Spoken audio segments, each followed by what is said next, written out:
Residences Condominium by SMDCI ho tayo. Update no for today's video.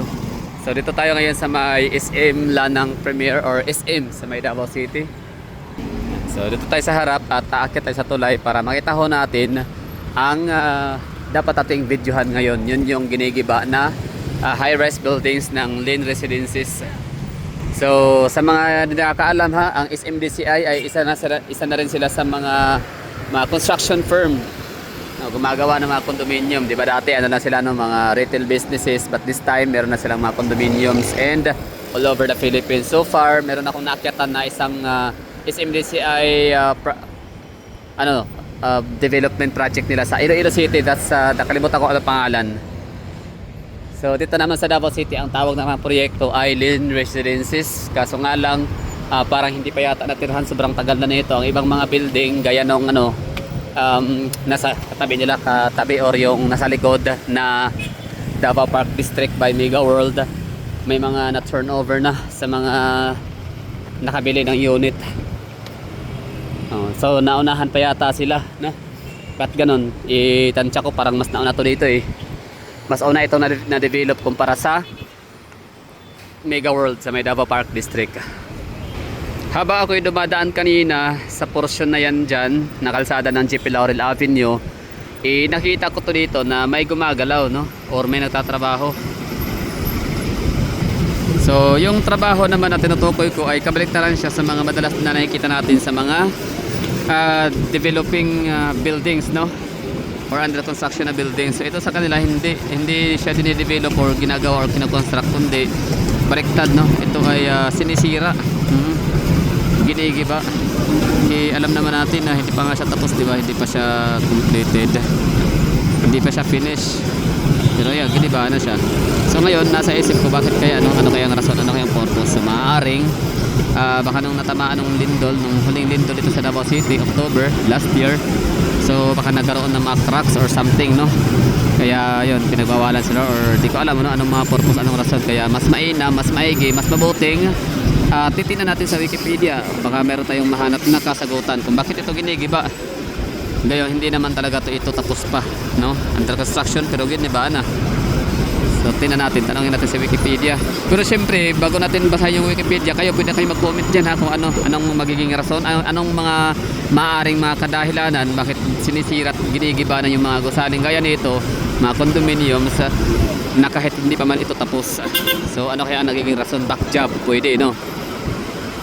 So ang katanungan ko dito, sabi ko kay Wikipedia, ano nga ba ang dahilan o rason bakit ginigiba na yung mga gusaling hindi pa naman talaga tapos? So sabi dito, ang pag-iba sa mga gusaling hindi pa tapos ay madalas na resulta ng mga legal na issue gaya ng kawalan ng building permit, mga maling structural components na hindi pumasa sa inspeksyon o kaya ay kakulangan sa budget na nagiging sanhi ng paghinto ng proyekto. Dinig niyo yun ha? Pero yung huli na sinabi na kakulangan sa budget, I bit to disagree or hindi ako kumbinsido doon. Maaring wala yun. Si Ikis yun sa magiging kadahilanan or naging rason bakit ito pinahinto or bakit ito giniba. So alam niyang rason kung bakit di ako maniniwala doon or hindi ko siya i-include sa mga rason. Kasi nga mayaman ng SMDCI. Sila lang naman ang pinakamayaman sa buong Pilipinas. Mga siblings. Ano sa tingin nyo? Pasok ba yun? Kasama ba yun sa rason? Kaya ito pinahinto dahil doon na kakulangan sa budget. So parang napaka-imposible. Baka SM yan. Yung sagot ha. Ito yung ginagawa para daw mas-secured yung kaligtasan. Ginagawa ito upang matiyak ang kaligtasan at sumunod sa mga regulasyon ng lokal na pamahalaan. So ito maaring speculation to or kuro-kurot opinion na natin no, katang-isip o yun lang naisip natin na baka siguro pwede natin i-consider itong rason dito na giniba or hindi pinagpatuloy or i-reconstruct siya para sa mas durable no? Baka nga nalindol siya talaga, nagkaroon ng cracks. So kayo, ano sa tingin nyo? Bakit siya giniba? Bakit siya sinira na? Hindi pa naman tapos. Kahit di pa siya tapos, di pa siya natirhan. So sa mga nakabili naman na unit dyan, kumusta na kayo? No? Ano nang ganap? Anong update sa yung mga nabiling unit? Kasi meron akong mga may mga viewers ako dito sa aking channel na minsan din sila nagre-request ng update, no? Hitsura o ano daw yung ganap, ano bang hitsura, outside facade, yung disenyo, yung structural development ng Lynn Residences. At sila daw ay nakabili ng unit. So, kumusta na kayo dyan, no? I think mga 2025 pa yun, 2024. So far, wala talagang nagbago sa lugar na to. As far as I observe, ha. So, yung nakita ko noong 2023, 2024, so, kung may nagbago man, pag konti-konti lang, no? So, ito ngayon, no? Meron na siyang safety net, and at the same time, ginigiba na siya. Oo, dinidemolish kahit di pa naman talaga siya tapos. So, yun yung parang latest na structural development update dito.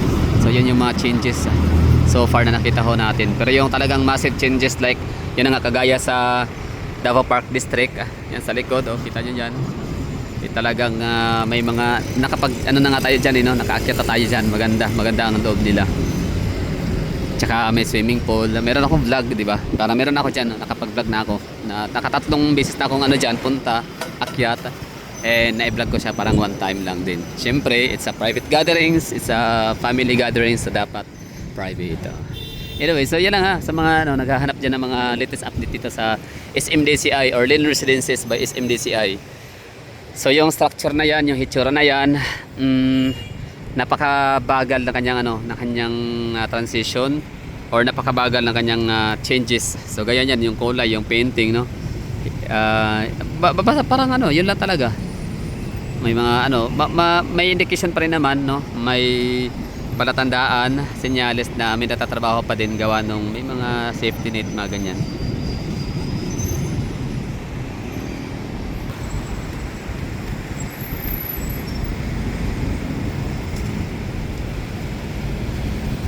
Tsaka dinig ko, balita ko meron daw gagawing panibagong expansion itong SM Lanang Premier. Meron nga ba, no? So paki-comment nga diyan kung meron.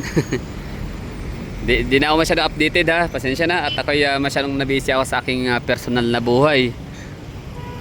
So SMDCI, SM Lanang Premier, isa to sa pinakamalaking nila dito, proyekto sa Davao City. Shopping mall, lifestyle mall, tapos eto, Lynn Residences. Tapos meron pa na silang expansion. Tapos ngayon naman sa SM Ecoland naman, napakalaking proyekto din yun kasi meron na silang bagong doon. Naita yung Gusali Annex Extension sa kailang SM main. Tsaka meron na ring eskwelahan na National University.